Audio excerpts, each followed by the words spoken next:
ফুটবলের গ্যালারি ছাপিয়ে এবার রূপালী পর্দার পথে ক্রিস্টিয়ানো রোনালদো। বিশ্ব ফুটবলের এই মহাতারকাকে নিয়ে হলিউডে শুরু হয়েছে নতুন জল্পনা। জনপ্রিয় অ্যাকশন ফ্র্যাঞ্চাইজি ফাস্ট অ্যান্ড ফিউরিয়াসের জনপ্রিয় অভিনেতা ভিন ডিজেল জানিয়েছেন, নতুন সিরিজে রোনালদোর জন্য ভাবা হয়েছে আলাদা একটি চরিত্র।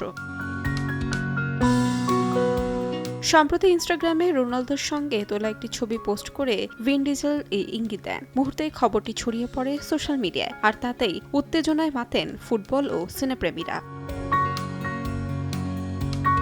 জানা গেছে, সিরিজটি মুক্তি পাবে 2027 সালের এপ্রিলে। এটি হতে পারে ফাস্ট অ্যান্ড ফিউরিয়াস ফ্র্যাঞ্চাইজির 11তম ও শেষ কিস্তি। তবে রোনালদোর ভূমিকাটি কতটা গুরুত্বপূর্ণ হবে তা এখনও ধোঁয়াশায়। প্রকাশ করা হয়নি সিরিজটির অন্যান্য অভিনয়শিল্পীদের নামও।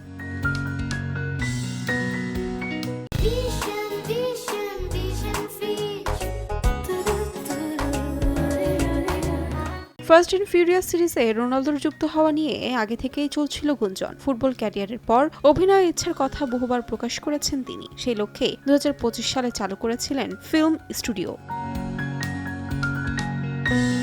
সব মিলিয়ে হলিউডে রোনালদোর সম্ভাব্য অভিষেক নিয়ে ভক্তদের আগ্রহ তুঙ্গে। তবে চূড়ান্ত নিশ্চিত হতে অপেক্ষা করতে হবে নির্মাতাদের আনুষ্ঠানিক ঘোষণার জন্য। তাহমিনা তন্নি, সময় সংবাদ।